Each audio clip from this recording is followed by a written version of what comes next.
Βολάξ, το μεσαιωνικό καθολικό χωριό περιτριγυρισμένο από πέτρες και μεγάλους σφαιρικούς γρανιτένιους βράχους, θυμίζει έντονα σεληνιακό τοπίο που όμοιό του δεν υπάρχει κάπου στην Ελλάδα.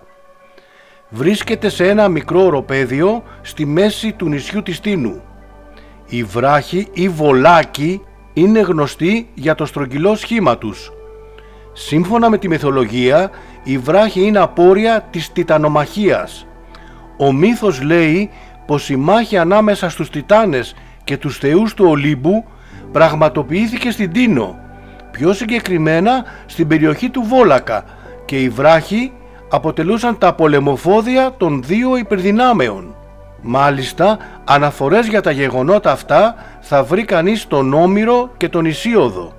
Η επιστημονική θεωρία αναφέρει ότι οι βράχοι σχηματίστηκαν έπειτα από πτώση μετεωρίτη. Πιο συγκεκριμένα, ο Βολάξ της Τίνου θεωρείται ως ο κρατήρας που δημιουργήθηκε κατά την πτώση, ενώ τα βράχια ήταν τα τμήματά του που διασκορπίστηκαν στη γύρω περιοχή.